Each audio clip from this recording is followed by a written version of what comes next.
क्या बयान दिया गया अब आपको बताते हैं। देश में धर्म की लड़ाई चलती रही और दुनिया में सनातन फैलाना भारत का कर्तव्य है। सनातन में आने वाली बाधा को डंडों से दूर करेंगे।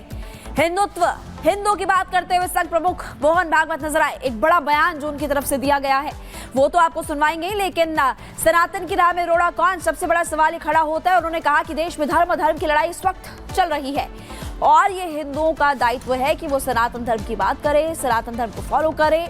देश में धर्म की लड़ाई चल रही है, मोहन भागवत ये कह रहे हैं।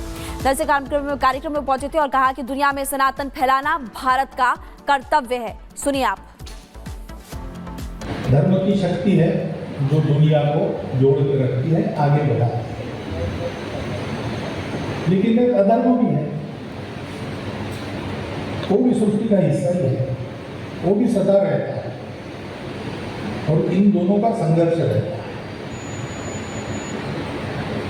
धर्म का ह्रास होता है और अधर्म की प्रभावना होती है तो प्रत्यक्ष भगवान आती है।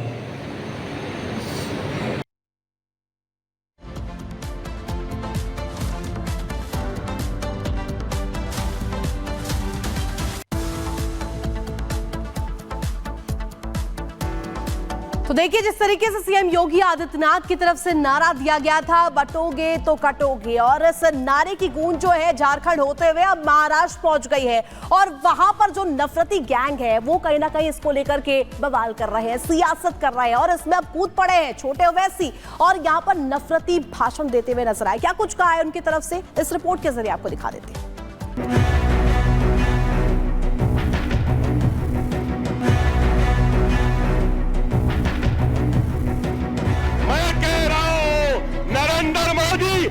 योगी, जितना तेरा हिंदुस्तान है उतना मेरा भी हिंदुस्तान है। योगी आने वाले नहीं हैं, योगी आ गए हैं और महाराष्ट्र में छा गए हैं। हरियाणा से चला योगी का बटोगे तो कटोगे वाला नारा तेजी से चुनावी राज्यों का कैंपेन स्लोगन बन गया है। वो जहां जाते हैं इस नारे से हिंदुओं को एकजुट करने का आह्वान करते हैं। बटे थे तो कटे थे, आज एक हैं तो नेक हैं, एक है तो सेफ है। महाराष्ट्र में भी योगी का बटो मत का नारा गूंज रहा है। झारखंड में भी चुनावी प्रचार का आगाज करने के बाद अब योगी ने छत्रपति शिवाजी महाराज की धरती पर भगवा झंडा बुलंद कर दिया। एक दिन में 3 जगह अकोला, अमरावती और वाशिम में रैली कर दी, लेकिन विरोधियों को योगी के नारे से दिक्कत होने लगी है। सबसे ज्यादा परेशान है छोटे ओवैसी।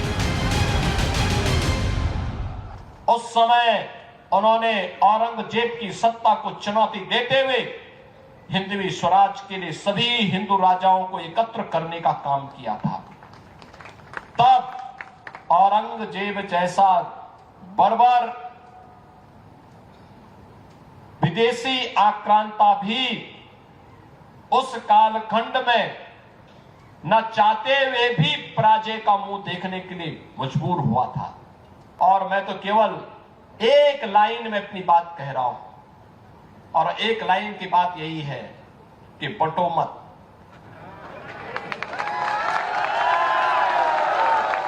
बटो मत, बटे थे तो कटे थे, एक है नेक है। यानी बटे थे तो कटे थे, आज एक है तो नेक हैं, एक हैं तो सेफ हैं।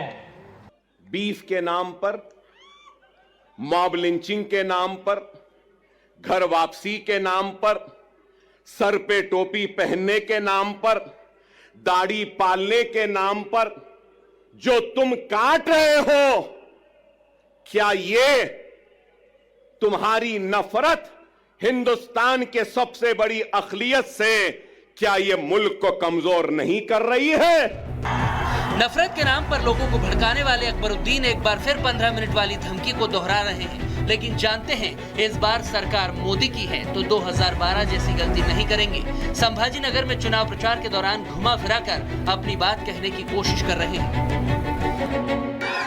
9:45 कैंपेनिंग का टाइम 10 बजे, अभी 15 मिनट बाकी है।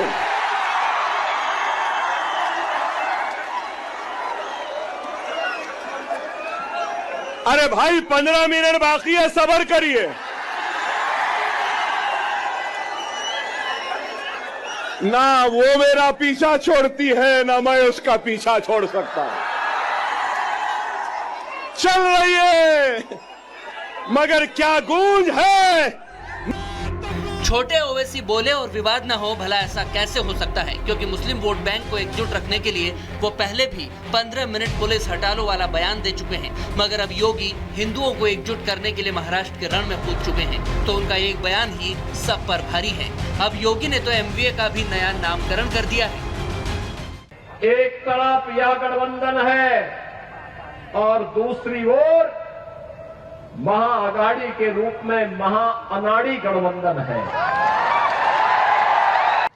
बटे थे तो कटे थे, एक है नेक है। यानी बटे थे तो कटे थे, आज एक है तो नेक है, एक है तो सेफ है। और जब तक एक रहेंगे सेफ रहेंगे।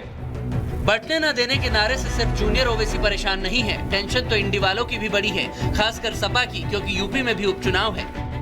तो इस बात का समझ आ रही है कि इस तरह के भड़कीले भाषण लेके वोट तो ले लेते हैं, लेकिन ये बातें कही जाती हैं। इस तरह का कोई भी चीज प्रदेश में देखने को नहीं मिल रही है। हर वर्ग और हर समाज के लोग अपने आप को कहीं ना कहीं प्रताड़ित महसूस कर रहे हैं। नारे से किसे नुकसान होगा और किसे फायदा, इसका पहला ट्रेलर तो हरियाणा में दिख चुका है। महाराष्ट्र और झारखंड में अभी पिक्चर बाकी है। Bureau report, Republic Bharat.